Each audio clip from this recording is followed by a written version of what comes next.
Hello, everyone, and welcome to another episode of Community Spotlight, brought to you by ATB Wealth, where we shine a light on the people and businesses and organizations making a difference in our community. Today, we're diving into the world of hospitality. So we're excited. So I'm joined by Amy Nunn. Amy, Hi, thanks for good joining morning. me. Thank you. Yeah. So Amy is the VP of Sales and Marketing at Prestige Hotels and Resorts. And we're gonna dive in. It's funny because I tried to do a little bit of research, and I'm like, how did I not know that Prestige Hotels is family operated? Yeah. So I started like this rabbit hole of reading the story. So we'll kind of get into that side of it. But I'm always curious. Like, I like to start from like, how did you get into the industry? I'm always curious, like the path, like when you were 16, you're like, I can't wait to go work at a hotel. Like, so how did you get into that path? Well, I mean, I just kind of fell into the hospitality hotel world in the last 10 years. Okay. I actually got my education first in journalism.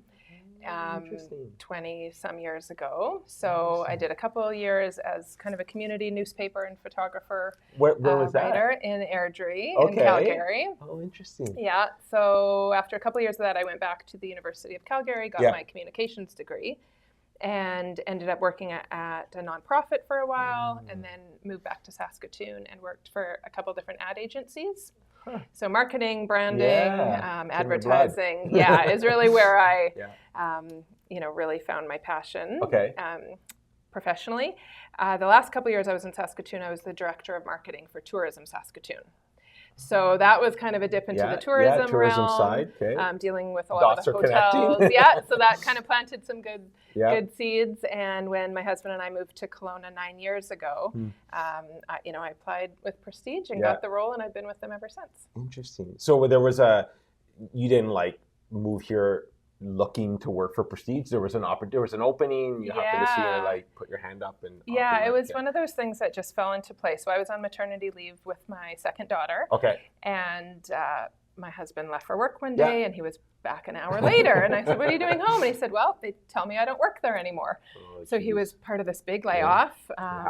He had been with them many years and basically was given a severance package. I was still on maternity leave, and we'd been talking about moving to BC for a long time. And then so after the sting kind of wears off of that and settled in, we thought, oh my gosh, we have this window of, several months where, we have the ability to move to Kelowna because we've got this maternity leave and severance kicking in. So within 2 months, we had sold our house. That was January. By March, we sold our house, and we were here by May. So it happened very quickly. Yeah. I love it. And once I knew exactly when I'd be, arriving in Kelowna, I started applying for jobs, and I started with Prestige 2 weeks after we moved. Love it. So it all fell into place. Yeah. It's interesting, actually, when way back when there was a lot of hiring. Now it's we don't do a lot of hiring. We kind of have our team, but we always hired people through the journalism program because I find the writing skills were so amazing, and it's so important in marketing, as you know, to have really good writing skills. Like even now that we're using AI, you still need to know how to write. Exactly. So it was interesting. We used to love hiring from the journalism program because of that. So and we're inquisitive. We're, exactly. Used to talking with people. Interesting. So what does your day-to-day look like in your role right now? So other than coming to talk to me, what does your day look like? Sure. So I manage a team of 5 full-time staff at our corporate office in Kelowna. So 3 sales directors and 2 kind of marketing and support staff. So me personally, I handle anything to do with the marketing, the branding, any promotional campaigns.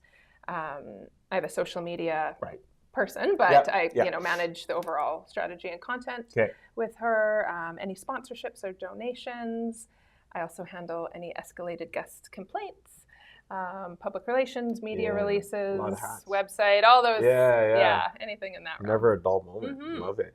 So as I mentioned as I was going down this rabbit hole of didn't know that it was family owned and started. Can you maybe give us the Coles Notes of sort of the history on how Prestige started, the family, how they're still? I'm curious, are they still involved today? What does that look like? Sure. So actually, in April of this year, it will be 40 years since we opened the Prestige in Kelowna, although it wasn't called the Prestige at the time. At the time, okay, fair enough. So essentially the story goes, Joseph and Anna Huber moved here in the 50s, with $20 in their pocket, taught each other English, all of that. And ended up opening a couple of motels in the Penticton area. and managed those for quite a few years, and in the early 80s decided to build their first full-service property. So where the Prestige Beach House is now on the corner of Abbott, at the bottom of the bridge, that was known as the Park Lake Motor Inn. And opened 40 years ago this April. Wow. And so after probably about a decade or 8 or 9 years, they decided to kind of take that model and create Prestige Inns at the time, and built the first Prestige branded property in Vernon. Okay. So that was number 1 in Vernon, and we're now up to 19 across British Columbia. So that's what an amazing story. Yeah, so cool. 32 years or so from that first one in I Vernon. have to say, I went to the one in Salmon Arm, Prestige, and had like the most amazing dinner in the restaurant there. Like, it was crazy. Nice. I totally not on my script, but you guys used to have a really cool like bar at the Prestige here underneath. It was really like, is it still there? It's back open. Oh my God. Yeah, so it closed during COVID. Best drinks ever. It was such a cool spot. Yeah, thank you. It's called 27 Lounge. Interesting. And it's kind of a speakeasy, prohibition, jazzy club vibe. Yeah, so it's a hidden gem, we like to say. That's great. Yeah. Well, for those listening, go check it out because it's super cool. I didn't know it was open again. It's cool to see. We opened it in the fall. Awesome. So we talked about there's 19 locations. So there was the 19th in December. Yes. Join the family. Yeah. I'm curious, like, what are some areas, like, because I think we've talked about Salmon Arm, Vernon. People know the, like, what are some hidden gems that people don't know where you guys are at? Is there a few that stand out? You're like, they probably don't even know we exist there. Yeah, well, Northern BC is kind of where we've put our focus in the last 5 years or so. Interesting. Okay. So we have 2 properties in Prince George, 1 in Smithers, 1 in Prince Rupert, and we just added a new one in Quesnel, which technically isn't Northern BC. They're Caribou-Chilcotin Coast, but close enough. It's north of here. So yeah, that 5 or 6 properties up north. Okay. And things are really booming up north. Yeah. It's really promising. But yeah, we're in, Golden and Radium Hot Springs and Nelson and Roseland. Out on the island, on Vancouver Island in Souk. Yeah, which is a great property. Yeah. Seen that one. Interesting. I'm curious, for people that maybe haven't experienced the Prestige before, how would you compare it to more of the, like, say, the big chains or the different brands? Like, how is a guest experience maybe different? Yeah, well, I think because we're still family owned, our CEO and president are brother-in-laws. They're still very much involved, and 2 of their children have now joined the team in recent years. Because we're family owned, we don't have a big, a board of directors or some stakeholders in, some big city somewhere. We're able to react really quickly. We can make decisions really quickly. We really pride ourselves on getting to know our guests and offering that personalized service. We want our guests to feel at home, like a home away from home when they stay with us, but obviously with, some of the perks of, not being at home.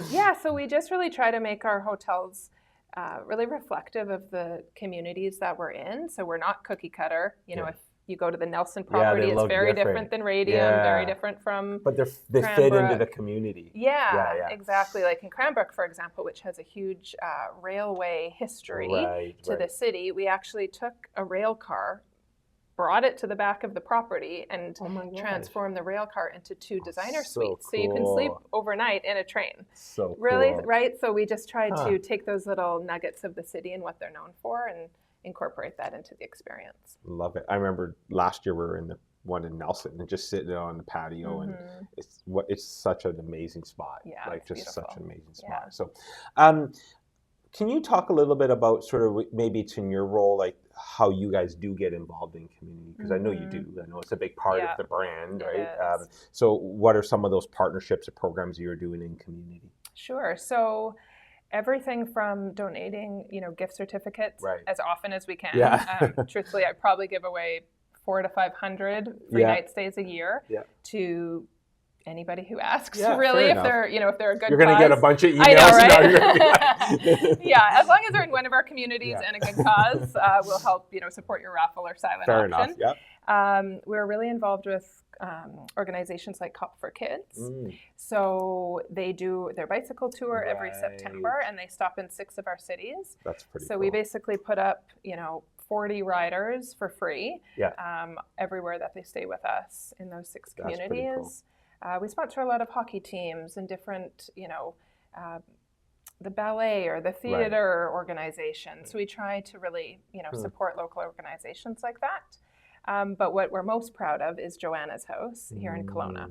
So Joseph and Anna Huber are the founders of our company. So, gosh, it was probably 7 or 8 years ago, our CEO, their son, Joe Huber, he had this vision of trying to give back to the community of Kelowna and everyone across BC who would need to come here for hospital treatments, and approached the Kelowna General Hospital Foundation, and on behalf of his family and our president's family, initiated with a large financial donation. And that got the ball rolling to build Joanna's House in honor of his parents. What an amazing legacy. Yeah, and Hilda Schneider, his sister, Joseph and Anna's daughter, was the one who did all the interior design for the entire home. And it's something that we do multiple fundraisers for throughout the year, and it's benefited thousands of families across BC who have to come to Kelowna. Oh, that's amazing. So that's our charity of choice. Yeah, for sure. That's special. It's so close to you. Such a legacy. Yeah, for sure.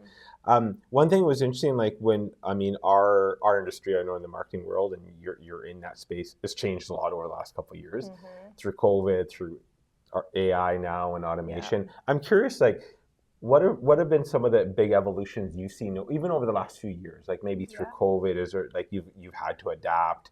I know little things like room service. Like I know I said, so that's but it's changed your model, right? It sort of some hotels it's changed the model. So can you speak to a little bit on sort of what you've seen the big change from a guest experience?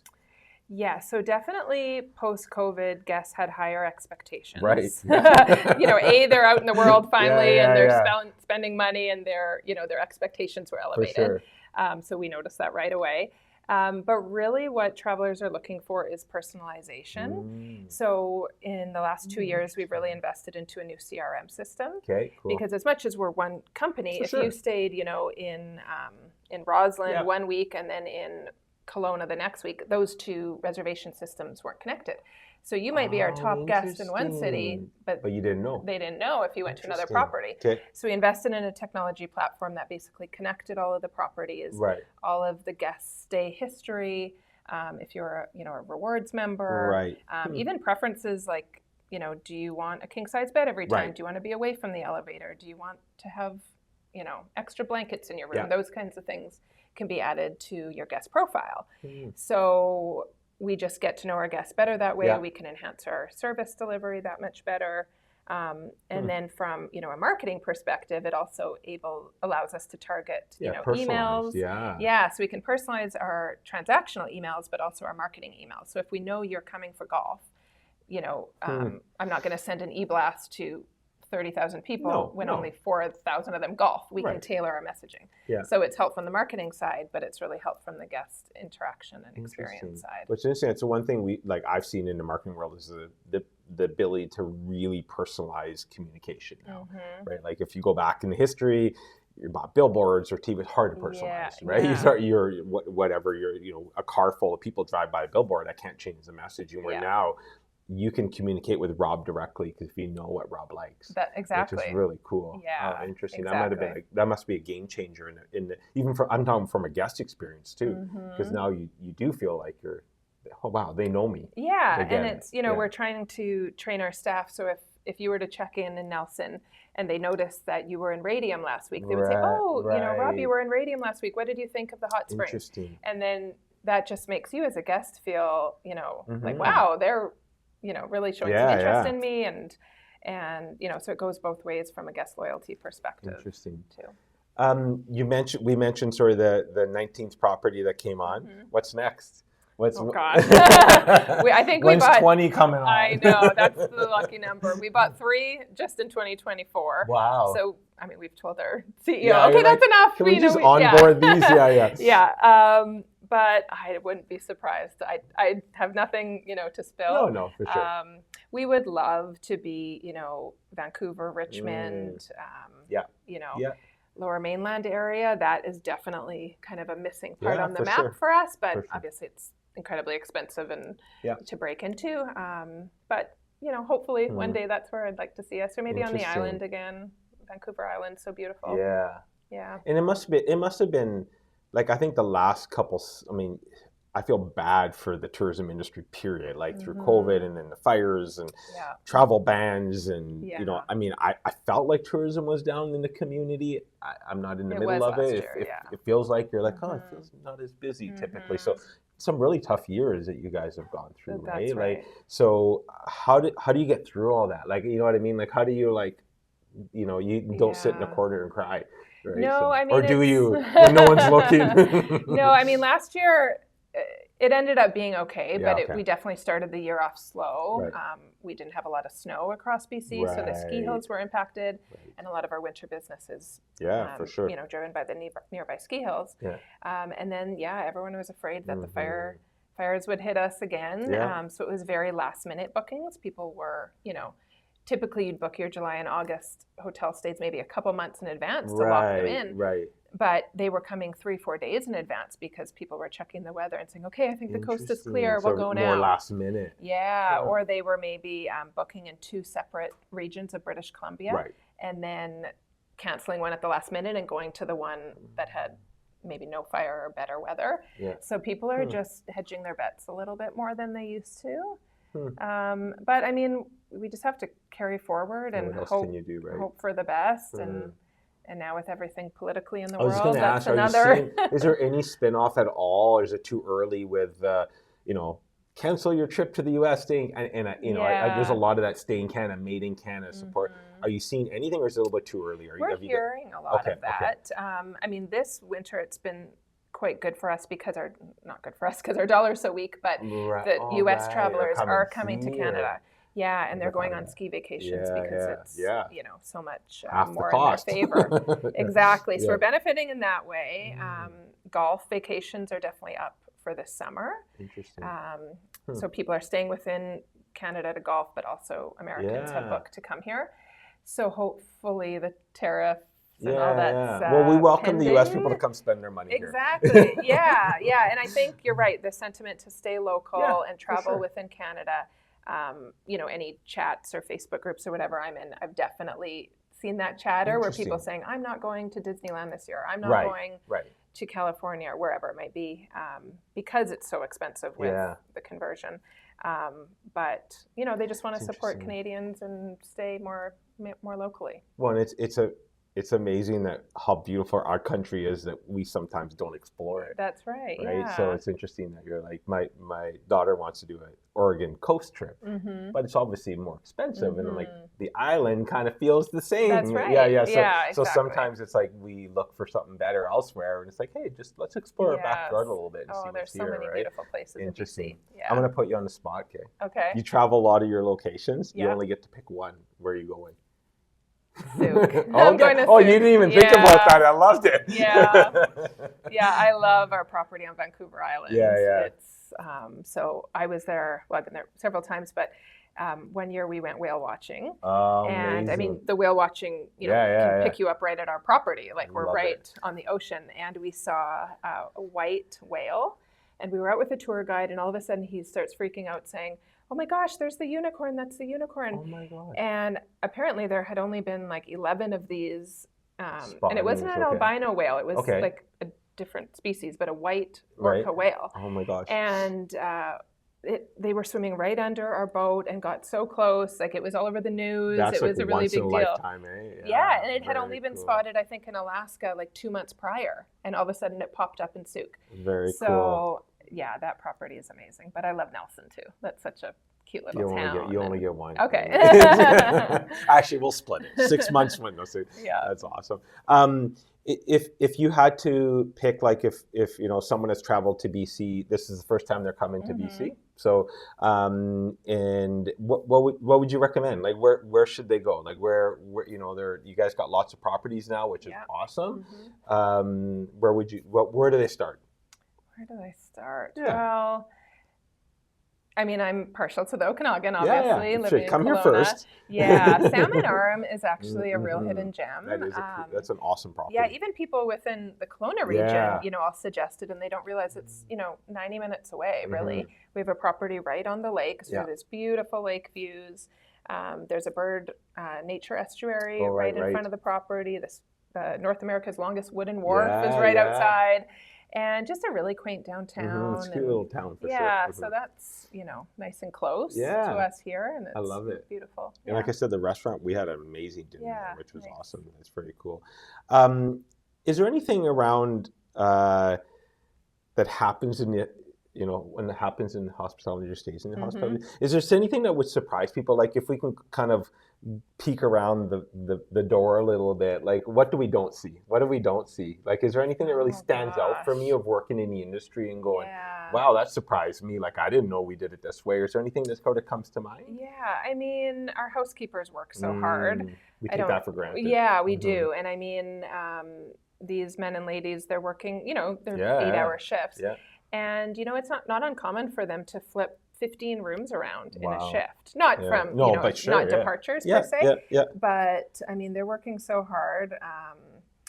And, they show up every day, and they're, we've got housekeepers with us for 20 some years. That's pretty cool. So they take a lot of pride in their work. And, sometimes they'll do these cool towel art, animal creations just for the fun of it. And cool. They really take a lot of pride. Take pride in it, most guests interact with the front desk, agents or, catering staff or whatever.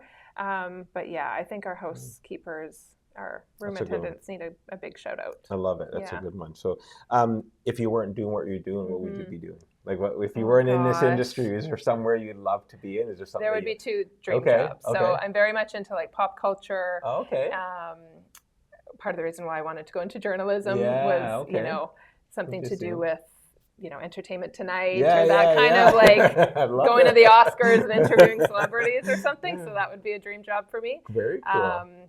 But if I could somehow also get paid to travel and write about it, to be a travel journalist or, a blogger of some kind that could just see the world and write about it. Very cool. That would be we have amazing. One there, Steve McNall, who works for us. Okay, because Steve travel used to work I think he still does stuff with Air Canada. And I was like, from the outside, we're like, that is soon. He's like, after a while, it gets to you traveling on. I'm like, but how amazing to go explore the world and just write and eat. And I've been lucky. I've been able to go on a few really cool business trips over the past couple of years, like to Bangkok and London a couple of weeks ago. So I've gone for work, so I'm no complaints. But to go like vacation and then write about it would be that's different. Pretty sweet too. So is there anything that if people are interested, they want to learn more, is there anything coming up? Is there any specials happening that we should be aware of? Is there anything you want to tell people that are listening to be like, go check out? Sure. Well, we've got our winter promotion on right now, which goes till the end of March. Stay 2 nights, get your 3rd night free.